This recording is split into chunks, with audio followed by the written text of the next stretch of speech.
샬롬, 2023년 5월 30일 화요일입니다. 기도하겠습니다. 주님, 오늘도 주의 말씀으로 하루를 시작합니다. 사랑하는 주님, 오늘은 저희에게 쉼을 허락하소서. 오늘의 삶을 잘 다스려 깊은 쉼을 만들게 하소서. 그리고 태초에 하나님께서 불어넣어 주신 숨으로 잠시 호흡하게 하소서. 예수님의 이름으로 기도드립니다. 아멘. 오늘의 말씀은 열왕기하 24장입니다.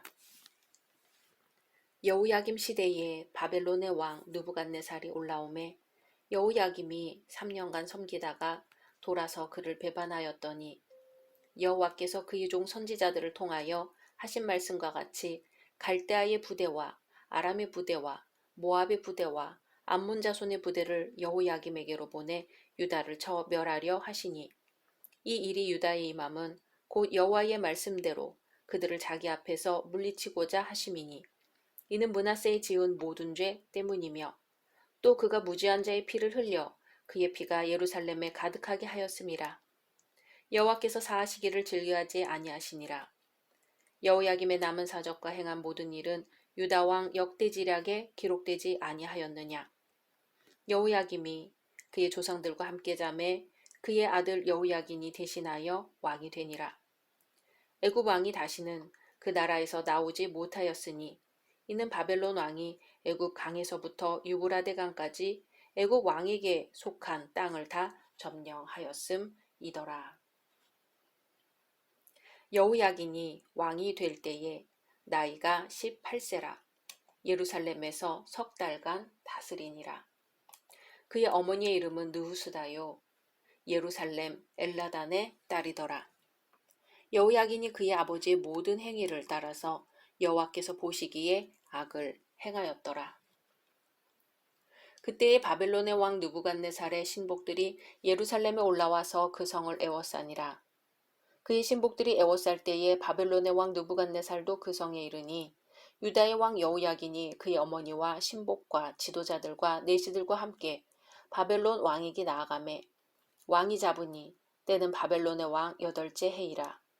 그가 여호와의 성전의 모든 보물과 왕궁 보물을 집어내고 또 이스라엘의 왕 솔로몬이 만든 것 곧 여호와의 성전의 금그릇을 다 파괴하였으니 여호와의 말씀과 같이 되었더라. 그가 또 예루살렘의 모든 백성과 모든 지도자와 모든 용사 10,000명과 모든 장인과 대장장이를 사로잡아가매 비천한 자 외에는 그 땅에 남은 자가 없었더라. 그가 여호야긴을 바벨론으로 사로잡아가고 왕의 어머니와 왕의 아내들과 내시들과 나라에 권세 있는 자도 예루살렘에서 바벨론으로 사로잡아가고 또 용사 7,000명과 장인과 대장장이 1,000명 곧 용감하여 싸움을 할 만한 모든 자들을 바벨론 왕이 바벨론으로 사로잡아가고 바벨론 왕이 또 여호야긴의 숙부 mat다니아를 대신하여 왕으로 삼고 그의 이름을 고쳐 시드기야라 하였더라. 시드기야가 왕이 될 때의 나이가 21세라. 예루살렘에서 11년간 다스리니라. 그의 어머니의 이름은 하무다리요 림나인 예레미야의 딸이더라. 그가 여호야김의 모든 행위를 따라 여호와 보시기에 악을 행한지라. 여호와께서 예루살렘과 유다를 진노하심이 그들을 그 앞에서 쫓아내실 때까지 이르렀더라. 시드기야가 바벨론 왕을 배반하니라. 아멘. 유다와 이스라엘이 주변 나라들 중 애굽, 아수르, 바벨론으로부터 받은 영향은 지대합니다.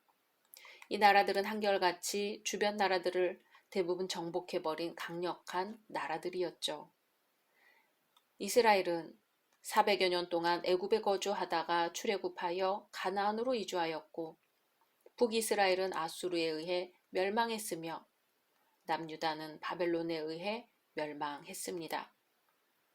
오늘 말씀에서는 구약 성경의 역사와 예언에 있어서 중대한 영향을 끼쳤던 한 인물인 바벨론 왕 느부갓네살을 통하여 유다가 어떻게 멸망했는지 나옵니다.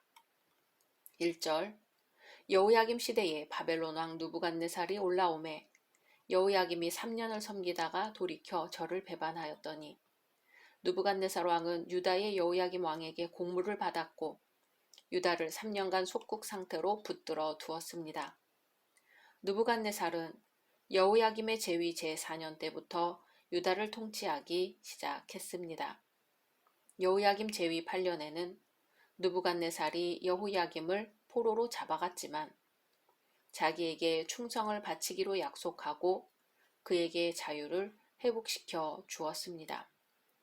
여호야김은 3년간 그 약속을 지켰지만 애굽 왕의 도움으로 느부갓네살을 배반했습니다. 바벨론 왕에게 반역함으로써 그는 스스로 더 어려운 공경 속으로 빠져 들어갔습니다. 여호야김이 바벨론을 반역하자 느부갓네살 왕은 그를 대적해서 그 나라를 멸하기 위해 자신의 군대 곧 갈대아 부대와 아람 부대, 모압 부대 그리고 암몬 자손의 부대를 보냈습니다. 이 나라들도 모두 바벨론 왕을 섬기며 그에게 공물을 바쳐왔던 바벨론의 속국들이었습니다. 이들은 모두 동시에 바벨론 왕의 요청을 받게 되었고 이번 기회로 하나님의 백성 이스라엘에 대한 오랜 적개심을 노골적으로 드러내었습니다. 그런데 3절에 보면 그들이 바벨론 왕의 파송 명령을 받은 것이 아니라 왕중 왕이신 하나님의 명령을 받고 유다를 침공했다고 언급되어 있습니다. 3절에 이 일이 유다에 임함은 곧 여호와의 명하신 바로 저희를 자기 앞에서 물리치고자 하심이니 이는 므낫세에 지은 모든 죄로 인함이며. 아멘. 여호와께서 여호야김을 대적하여 이 모든 부대를 보내셨다고 성경은 보도합니다. 이 일이 유다에 임함은 여호와의 명하신 바라고 하는 거죠. 하나님의 명령이 아니고 느부갓네살의 명령만으로는 그런 일이 발생할 수 없다는 것입니다. 결국 여호야김의 나라는 황폐하게 되고 여호야김 자신도 이제 적의 수중에 떨어지게 되었습니다. 그리고 그는 젊은 나이에 죽었습니다. 하나님은 인내하시고 또 인내하시면서 이스라엘이 돌아오기를 기다리셨지만 이스라엘은 끝내 하나님께 돌아오지 않았습니다. 그렇게 유다는 망해서 포로로 잡혀가지요.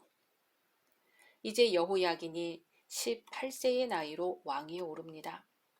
그러나 그는 그 열조가 행했던 바와 같이 여호와 보시기에 악을 행했습니다.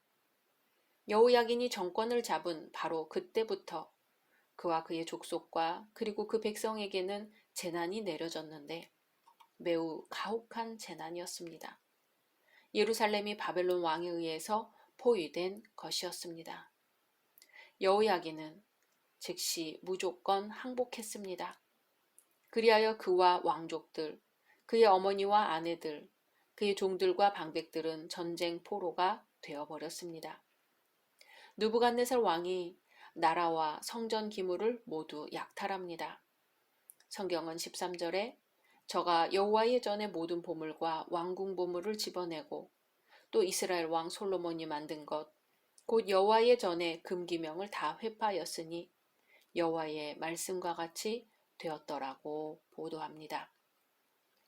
여호야긴 왕은 37년 동안 바벨론에서 포로 생활을 했습니다. 그리고 여호야긴 왕과 더불어 유다의 요직에 있던 자들도 끌고 갔습니다. 느부갓네살은 모든 군인들까지도 끌고 갔습니다. 힘센 용사들과 나라의 권세 있는 자들과 싸움에 능하고 강한 모든 용사들을 모두 잡아갔습니다. 전쟁 무기를 만들던 모든 기술자들과 대장장이들 또한 끌려갔습니다. 느부갓네살은 그들을 데려감으로써 사실상 예루살렘을 완벽하게 무장해제시켰습니다.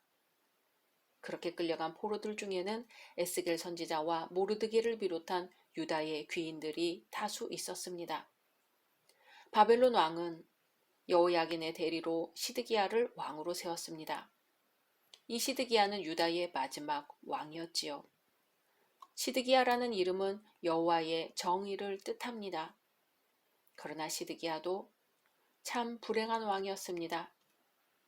그는 직계 선왕들이 모두 악을 행하다가 하나님의 무서운 심판이 임하는 것을 보았습니다. 선왕들에게 임한 하나님의 심판을 보고 그들의 전철을 밟지 않아야 옳았겠지만 그도 다른 왕들처럼 하나님 앞에 악한 일을 행했습니다. 그러다가 자기가 조공을 바치던 바벨론 왕을 배반했습니다. 전혀 대항할 수 없는 자를 격노하게 한 것이지요. 유다의 멸망을 스스로 재촉합니다. 하나님은 한없는 사랑과 자비로 우리가 회개하는 죄들을 용서하시고 우리를 받아들이십니다. 사랑의 하나님이시기 때문이지요. 그러나 하나님은 동시에 심판하시는 하나님이십니다. 공의로운 분이십니다. 하나님은 악한 것에 대해서는 가차없이 심판의 검을 휘두르시는 분입니다. 늘 용서하고 받아주시는 분으로만 잘못 알고 있다가는 큰 코 다칠 일입니다. 하나님은 죄에 대해서는 단호하신 분입니다. 자손 3, 4대에 이르기까지 갚으시고 보응하시는 분인 것입니다. 우리는 자신에 대해 유난히도 관대하고 죄에 무딘 것은 아닐까요? 수많은 노동자들로부터 노동력을 착취하면서 엄청난 부를 축적한 모 재벌 총수가 죽은 후 천국에 갈 수 있을 거라고 생각하냐는 어느 한 대학생의 질문에 천국이 그렇게 좁으리라고 생각하지는 않는다고 대답했습니다. 죄에 묻인 것이 사람들인 것입니다. 일반인들에게 하나님은 무한한 관용의 이미지로 있지만 죄에 대해서 하나님은 결코 관용을 베풀지 않으십니다. 내가 무심하게 혹은 알면서도 조금씩 쌓아가는 죄로 인해서 내 아이가, 사랑하는 내 아이의 아이가 죄의 결과를 누려야 한다면 얼마나 무서운 일인가요? 죄에 대해서 민감해져야 합니다. 그냥 지나친 일들이, 조금씩 봐주고 스스로 용서해주던 일들이 훗날 크고 작은 상처로 돌아올 것이기 때문입니다.